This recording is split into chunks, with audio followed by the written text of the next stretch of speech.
बिस्मिल्लाहिर्रहमानिर्रहीम।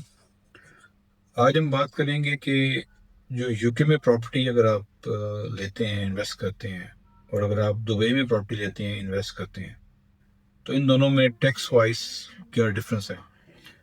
जो इन्फॉर्मेशन मैं आपको दे रहा हूँ ये जनरल इन्फॉर्मेशन है। आप इसको प्रॉपरली किसी अकाउंटेंट या सॉलिसिटर से वेरीफाई करेंगे तो आपको एग्जैक्ट फिगर मिल जाएंगे, लेकिन मकसद सिर्फ ये है कि आपको एक जनरल आइडिया हो कि आखिर end of the day investor जो है वो ये देखता है कि मुझे फ़ायदा कितना है अगर मैं कोई भी काम करता हूँ, तो उसके हवाले से है।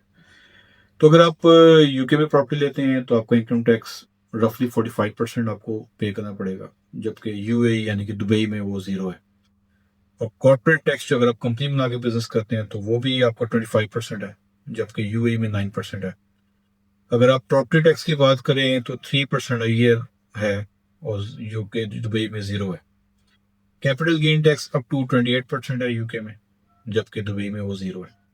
सेल टैक्स जो वीएटी इसमें आ जाती है वो 20% है यूके में, जबकि दुबई में वो जो है 5% तक है।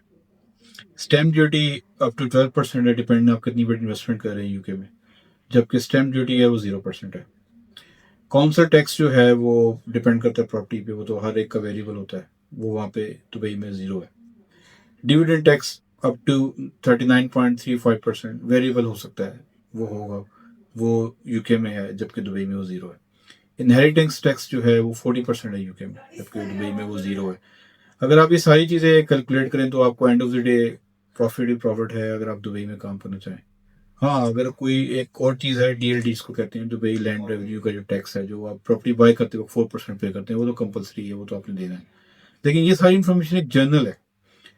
अब आप इससे कंपैरिजन कर सकते हैं कि आपको क्या करना चाहिए। इसी तरह डिफरेंट कंट्रीज में डिफरेंट टैक्सेस हैं, लेकिन दुबई में टैक्सेस ना होने के बराबर है। तो इंशाल्लाह आपको मेरी बात समझ आई होगी। नेक्स्ट वीडियो में मुलाकात हो। अल्लाह हाफिज़।